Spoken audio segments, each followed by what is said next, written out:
ఆ పబ్లిక్ ఇప్పుడు మా ముసలోడు వచ్చే యాళ్ళైంది కదా, మరి మూతవారి ఇయ్యాలనేం వార్త తీసుకొస్తాడో ఓ పరై తరుసుకొని వద్దాం పాండ్రి. ఓ తాత ఉన్నావానే?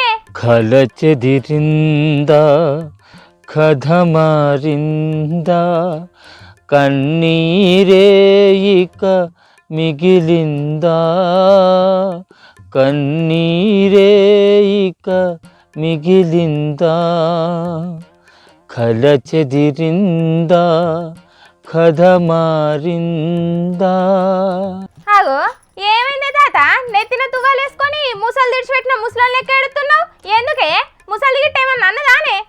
అంతా భ్రాంతియేనా జీవితాన వెలుగింతేనా ఆశా నిరాశేనా జీవితాన వెలుగింతేనా అంతా భ్రాంతియేనా. ఆగో గీ ముసలోనికి ఏం పుట్టిందని ఇట్లా పాటలు పాడుకుంటా కూర్చున్నాడు. ఓ తాత ముచ్చడేందో నాకు చెప్పరా, అదే నీకు జరంత పుణ్యం ఉంటది. చెప్పేదేమున్నది, ఇప్పుడు చేసేదేమున్నది, అంతా మా ప్రాప్తం అనుకొని ఊకునుడు తప్ప. గంతగానం వైరాగ్యంతో మాట్లాడుతున్నావు. ఏం పుట్టింది ముసలాడా? ఏమన్నా తిండి తక్కువైందా? యాళ్ళకు బొత్తల పోసుడు తక్కువైందా? ఓ నీ కాశ్మీర్ ఖాన్ అలా కంపగొట్ట కాదనే, నేను దండాడేది గదాని గురించి కాదే, మా ముసలోళ్లకు సర్కారు ఇస్తాన్న 4000 రూపాయల పెన్షన్ గురించి. అయ్యో మొన్నటి దాకా రైతుల 2 లక్షల రుణమాఫీ చేసిరి, నిన్న రైతులకు ఇత్తనన్న రైతు భరోసాను ప్రకటించిరి. ఇక అటెన్క మీ ముసలోళ్ళకి ఇత్తనన్న 4000 రూపాయల పింఛన్ గురించి ఆలోచించుతుంది కావచ్చు సర్కారు. జర ఓపిక పట్టరాదు? అయ్యో నేను దండాడేది కూడా గదాని గురించేనే తిప్పులాడి. ఇప్పుడు తీసుకునేది ఉంటే 10,000 రూపాయల రైతు బందే వస్తుందని చెప్పిర్రు. అదే మన చేయి పార్టీ అధికారంలోకి వచ్చినాక తీసుకునేది ఉంటే 15,000 రూపాయల రైతు భరోసా వస్తుందా అని చెప్పిర్రు. కానీ ఇప్పుడు వాళ్ళు ఇస్తామంటున్నది ఎంతేమున్నది? పోయినసారి సర్కారు ఇచ్చిన 10,000 రూపాయల రైతు బంధుకు ఇంకో 2,000 పెంచి 12,000 రూపాయల రైతు భరోసా ఇస్తామంటున్నారు. ఆడికి నయమే కదా? నయ్యమే అని అంటే మరి రైతులకు బిచ్చమెత్తండి అన్నట్టు అని ఏడాది కూడా పురాగా గడవని సర్కారు అన్నమాట మీదనే సక్రంగా నిలబడతలేదు అని అంటే ఏందన్నట్టు చెప్పు. చెప్పేదే ఉన్నది, సర్కార్ దగ్గర నిధులు లేవట. ఏం చేయమంటున్నావు? ఆ హామీలు ఇచ్చేటప్పుడు సోయి లేదా? ఇవన్నీ నెరవేర్చాలంటే మరి నిధులు ఎక్కడి నుంచి వస్తాయనే తెలివి లేదా? అట్లనే 2 లక్షల రుణమాఫీ అనేది 2 లక్షల కంటే ఎక్కువ ఉన్న రైతులు ఆ మీది పైసలు కడితేనే 2 లక్షల రూపాయలు రుణమాఫీ అవుతుంది అని చెప్పి ఆ రైతులు అప్పో సప్పో ఆన్నో ఇన్నో తీసుకొచ్చి ఆ మీద అప్పున్న పైసలు అన్ని కట్టిరి. ఇప్పుడు వాళ్ళకు రూపాయి కూడా రుణమాఫీ కానే కాకపాయ. ఇప్పుడు రైతు భరోసా 15,000 అనేది 12,000 రూపాయలే ప్రకటించిరి. ఏందన్నట్టు? ఇక ఎట్లా నమ్మాలన్నట్టు చెప్పు ఇక నువ్వే. ఏ తిక్కల ముసలోడా, పోయినసారి సర్కారు భూములు ఉన్నోళ్ళకే రైతు బంధు ఇచ్చింది. గదే గిప్పటి రేవంతాల సర్కారు భూమి లేని నిరుపేదలకు కూడా రైతు భరోసా ఇస్తుంది. ఎరకేనా నీకు? అరే సర్కారు దయదలిసి మాకేదో బిత్తం వేసినట్టు చెప్తాను వేందే దుడ్డు తలకేదానా? అవి వాళ్ళు ఇచ్చిన హామీలే కాదే, వాళ్ళ మాటలు నమ్మే కాదే మేము ఓట్లు గుద్దింది. ఇప్పుడు వాళ్ళు ఇస్తున్న పథకాల సొమ్ము కూడా మా జనాల సొమ్మే కాదే, వాళ్ళు ఇంత నుంచి ఏమైనా తీసుకొచ్చి ఇస్తాలా మాకు చెప్పు. ఇప్పుడు రైతు భరోసా 15,000 రూపాయలు అని వాళ్ళు ప్రకటించింది.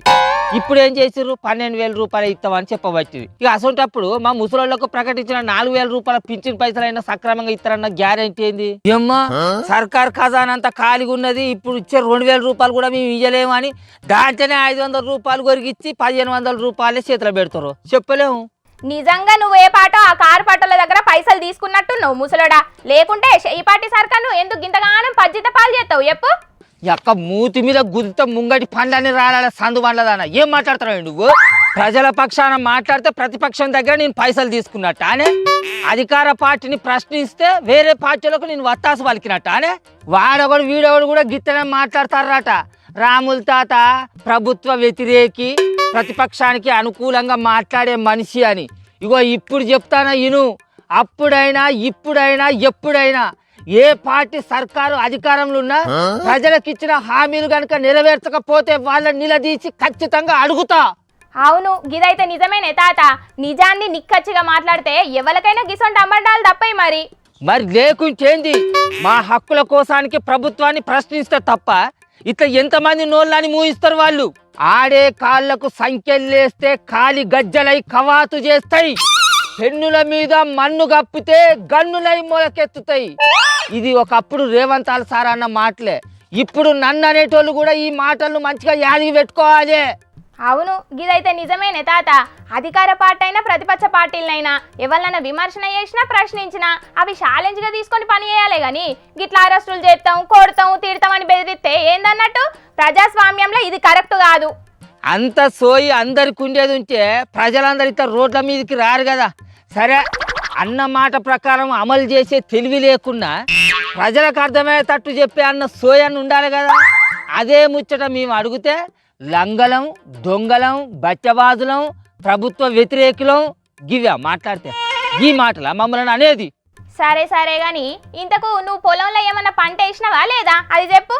ఎండాకాలంలో మన దిక్కు పొలాలలో యాసంగి పొలం ఏడ పండుతుంది. చెర్లలో ఒక్క సుక్క నీళ్ళు ఉండవు కాదే. ఏత్తగా వానకాలంలో పంట వేసుకుంటాం. అంటే ఈ లెక్కన మరి నా పొలానికి రైతు భరోసా రాదంటావా ఏంది?